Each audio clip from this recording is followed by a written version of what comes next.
Are you thinking about getting an epidural in labor? Well, here are 3 ways that you can make it safer for you and baby. But first, we kind of have to know a little bit about how birth physiology works. In the first place, to know how epidurals affect it and then how we can counter those side effects. Labor progresses using an oxytocin, contraction, stretch receptor cycle. In late pregnancy, our body starts producing more and more oxytocin. Oxytocin is a love hormone and we release it when we feel safe, connected, and loved. When oxytocin is released, it goes down to our uterus and stimulates a contraction and pushes baby downwards. This compression creates stretch receptors to start activating from the cervix as the cervix and the pelvic floor begin to stretch out from all that compression. These stretch receptors then go back up to the brain and tell the brain we need more oxytocin. So the more oxytocin, we have stronger contractions, and the stronger the contraction, we're gonna have more stretch receptors activated. And the more stretch receptors that are activated, it's gonna create a bigger surge of oxytocin to be released. And this progresses throughout labor. It starts really small and gets more and more intense until baby is born, much like a snowball rolling down a hill. Another really incredible thing about oxytocin is that it protects baby's brain against low oxygen levels. During each contraction, as baby is being squeezed, their oxygen levels are going to dip and then come back up when the contraction ceases.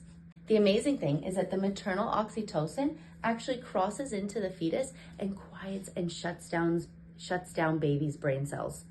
If baby's brain cells are shut down or quiet, then there's going to be less need for oxygen. In this environment where oxygen levels are going down and then back up again, baby's brain is then protected. Now that we can kind of see how the whole birth physiology works, when we get an epidural, it stops the contraction sensations from reaching our brain. But what it also does is it actually stops these stretch receptors from also reaching the brain, telling our brain to release more oxytocin.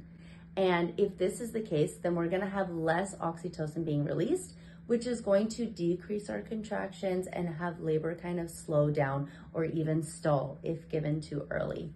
So how can we have a safe birth with an epidural? Well, number 1, we're gonna increase oxytocin naturally in other ways.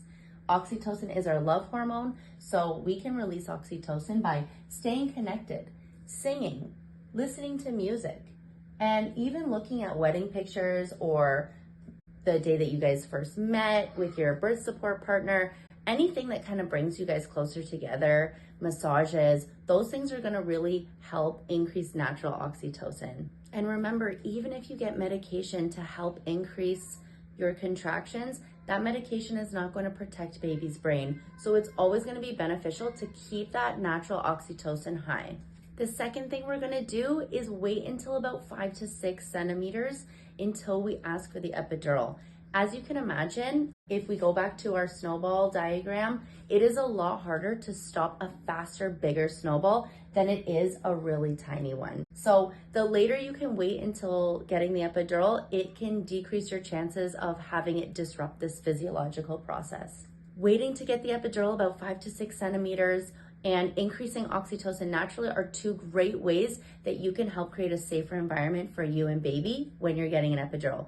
Follow along for part 2 to find out the third and probably most effective way to have a safer labor with an epidural.